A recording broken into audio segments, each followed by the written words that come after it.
Hey everybody, it's another fine day here in the QC, and I'm so glad to see it. I hope everyone is well, as always, and are able to get out and enjoy this day.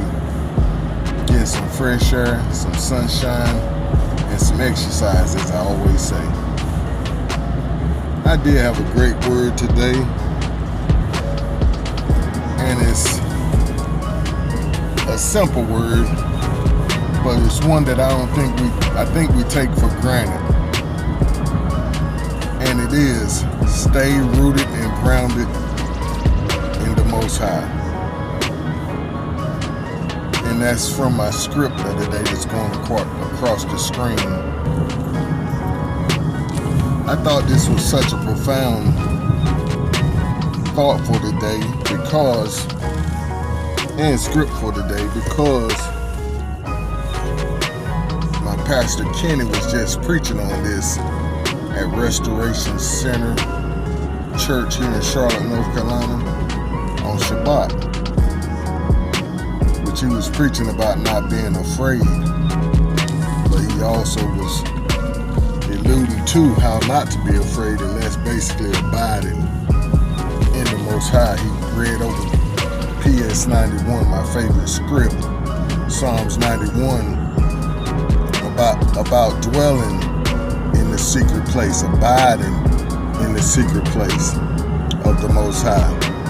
And see, just like my thought was on a prior video about protection, provision, and power, that's how we gain those things, by abiding in that secret place, staying content in Him. And a lot of times staying in the secret place is going to be a test, because everything is going to come up that's going to try to run us out of there or run us off of our place with Him in that secret place. All kind of hell and hot water going to come, all kind of excuses going to come, but we have to be content in Him that He is the best for us. And as He told Abraham, I am your exceedingly great reward. I am your reward. And see, that's what I was thinking about a few days ago, that it's all about the Most High. It's all about spending time with Him daily. See, that's what life is all about, spending time with Him, getting to know Him daily, doing what He tells us to do, to walk out this daily life and to enjoy Him. And of course He gives us family and friends to enjoy, but it's all about Him, and He's way more than enough. Once we come to the reality that it's all about Him and us living in Him and through Him, and Him living in and through us, then we won the battle of living here on this earth. I just wanted to say that whenever you are trying to do anything for the Most High or anything positive in your life, opposition is going to come, so you might as well face it. Just a little advice from my little 50 years here on this earth. Whenever you try to do anything good or for the Most High, expect opposition. But the most important thing to remember is not to quit. And as I learned, once that opposition comes, just start giving the Most High praise.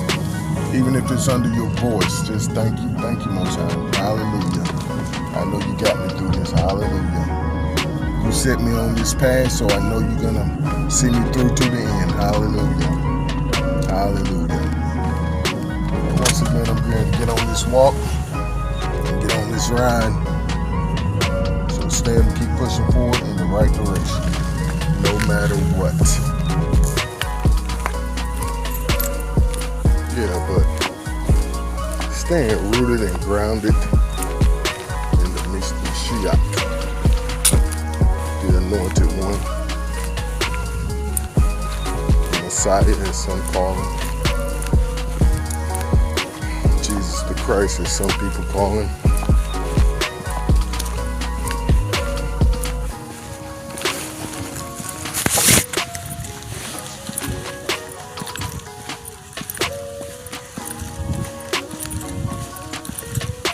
This is a nice day. It's a little chilly out. But nonetheless, it's a beautiful day.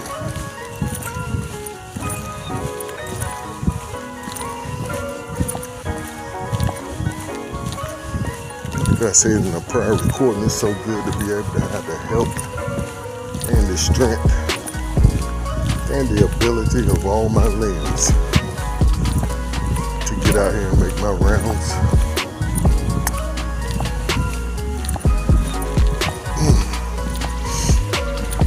Because as before, I didn't have the ability to get out here and walk,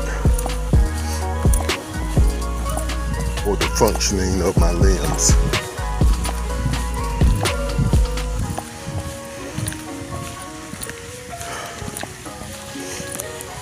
I had huge gashes in my leg from where the doctor was digging out blood clots. And also 3 toes amputated.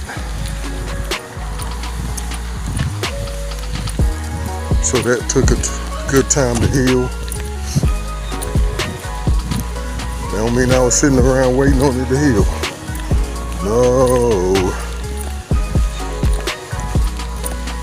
The nurses and doctors had me up bright and early every morning making rounds. See, that's why it's so easy, or it's easier for me to get out here and attempt to walk. Because right after I had that amputation and the surgeries on my leg, they had me up and walking.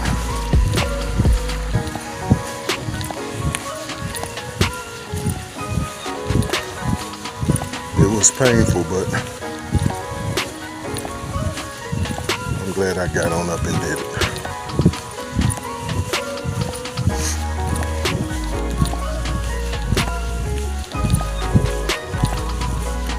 Now it's becoming second nature. And notice I said becoming, because I still must turn on that switch to be able to come out here and do it.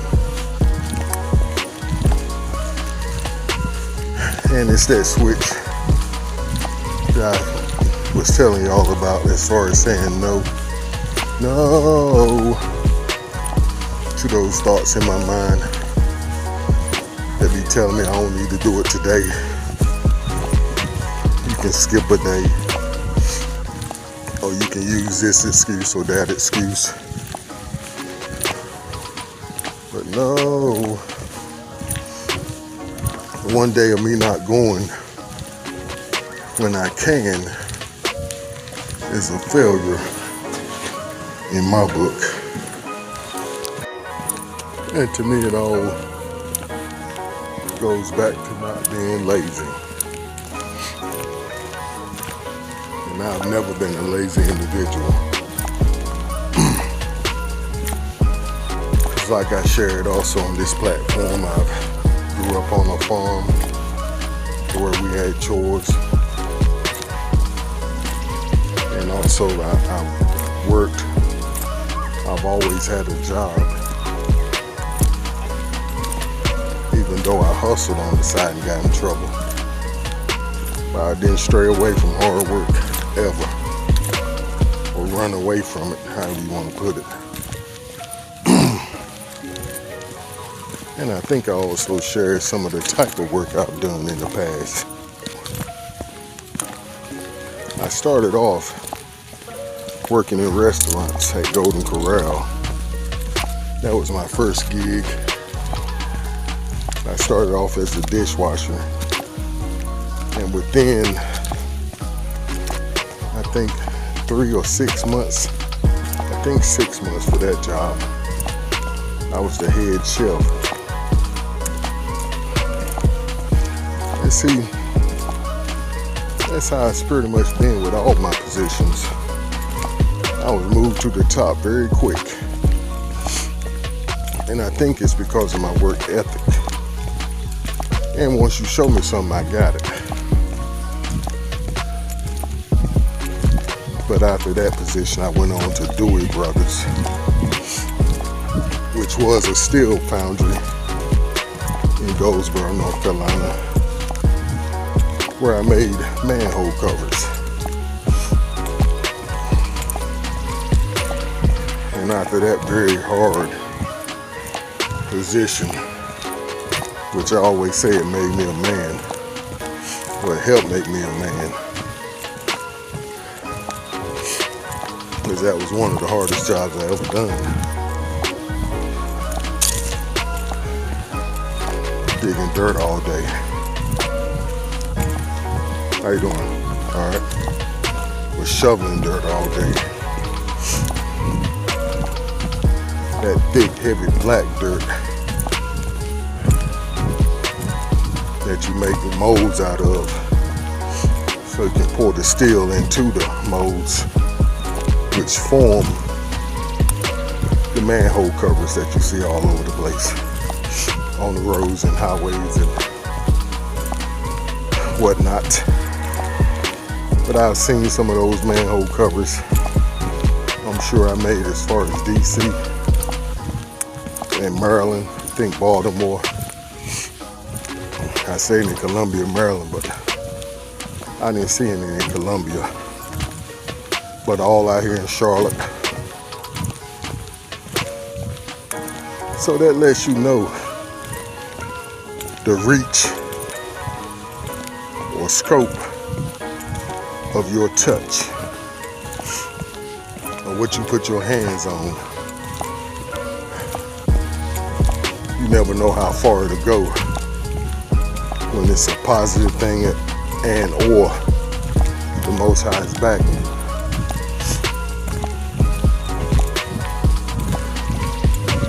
But yeah, from Dewey Brothers, I went on to start my career, basically, which was in the moving industry. I was what you call a relocation specialist.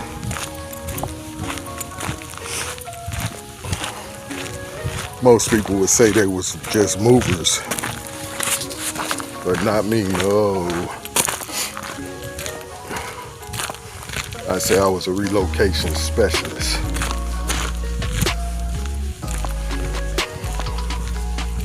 And I did that job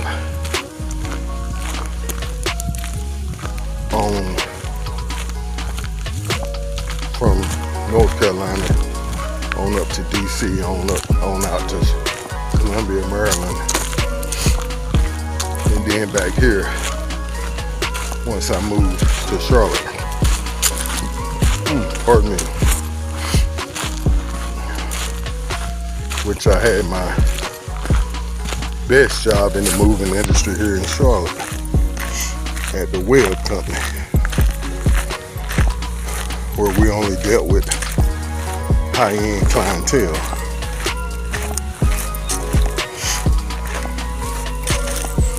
However, after I worked that position 3 years, I injured my neck and back.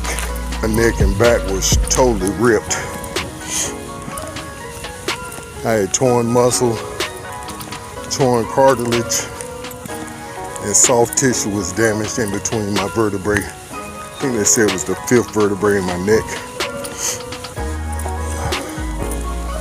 And my back had torn muscles in it. But that was the first time I had to sit down for like a year and heal up. And thereafter I went on and said, let me use my mind instead of my back. Pardon me. And I went on to work for, I forget the name of the temp service. But way back then, they was pretty high end. And I had gotten a position at First Union, I believe, which is now Wells Fargo, if I'm not mistaken. And I worked for them temporarily which of course you know us folks, it's hard to get in. I worked for them for like a year, them and another bank, before I went on to Bank of America and worked for them a little over a year because they was pulling the same game. I was in there handling whole accounts, which was the matchings gift department. So I was basically ended up running that department before I said enough is enough, because they didn't want to give me a raise, nor did they want to hire me because of the color of my skin. So instead of paying me a few dollars more and hiring me on to keep handling that department, they made me resign. I shouldn't even say resign, because I wasn't hired on to them. I resigned from the temp service because I refuse to be slaved again like I was in the moving industry. Well, anywho, since I'm telling the story, I might as well continue telling it.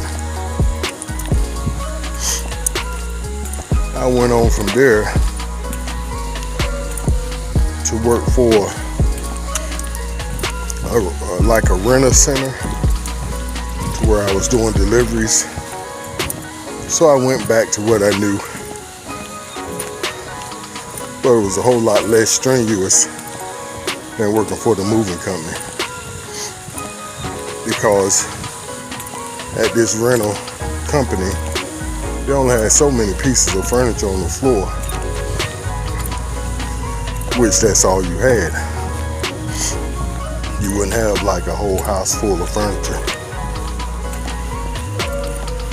So I worked for them a few months and ended up becoming their night manager before it was time to move on from them,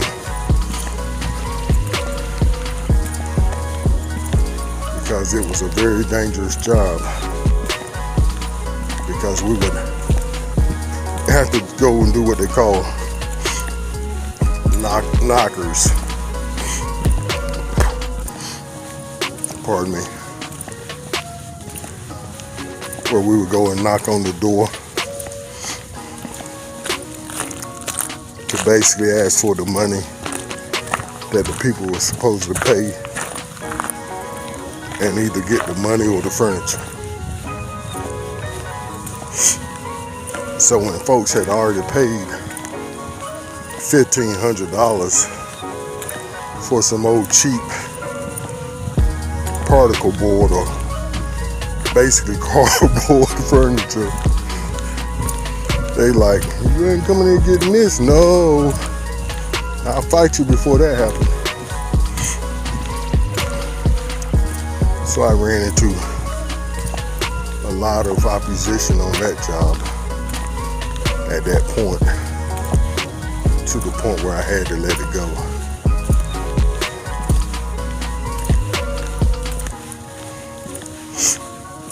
And I done walked around this park going on twice. I'm gonna make it to my truck, get my bike, because I keep yapping.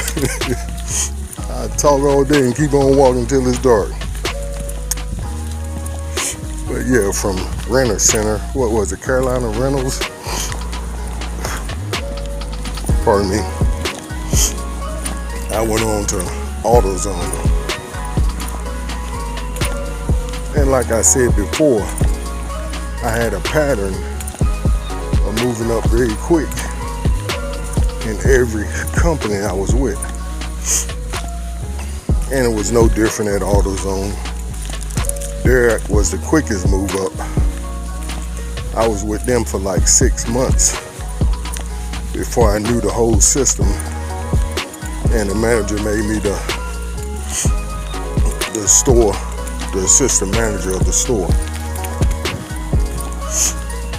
Not because I knew everything that I should have known for that position, but because of my work ethic and him trusting me. Because once again, this is just my idea. Folks are not going to train you, fully train you to the best of their abilities when they know that you're better than them. And I should say them folks are not. And even though this fellow was likable, and I ain't have no qualms with him or any oppositions with him, I do understand he didn't train me completely. But that's neither here nor there now. But I worked for AutoZone for like eight years. And I started off part-time, 2 days out of the week, just to add income to my home, leaving Carolina Rentals, because that job had gotten to be such turmoil, I guess you could say.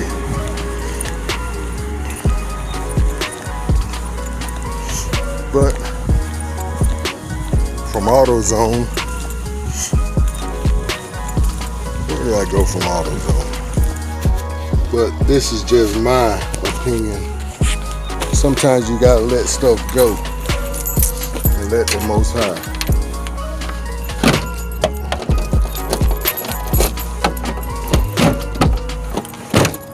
Because if not, you'll become bitter for life.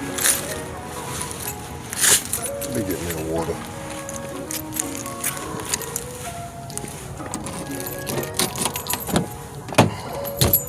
I don't know why I went way left that way. But that's the story of my work history up until now. Which, like I said, I always hustled. And it wasn't always illegal hustling.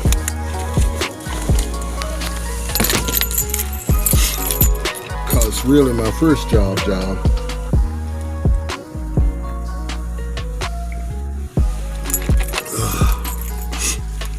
was going out working for my uncle, with my uncle, as he taught me the lawn care service.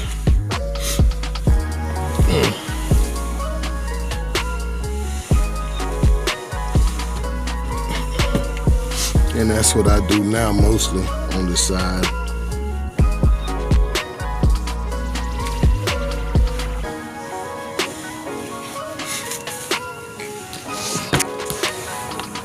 But after AutoZone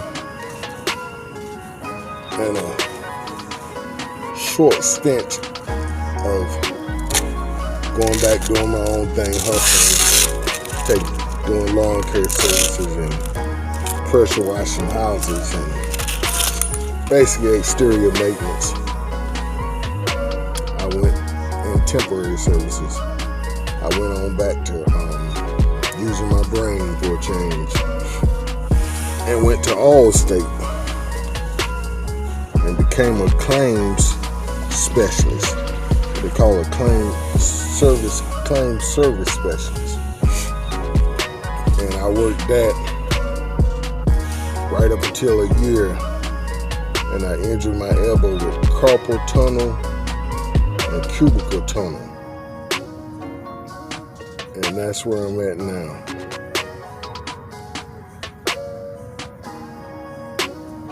But enough with all that.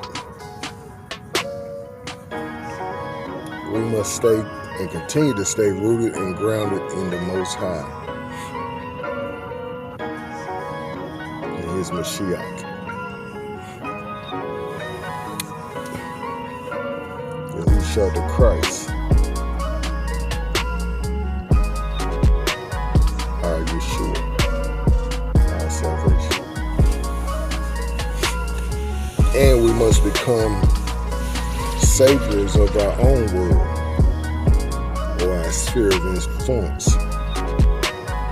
Well, let me get going. I love y'all. Stay up, keep pushing forward in the right direction. Shalom.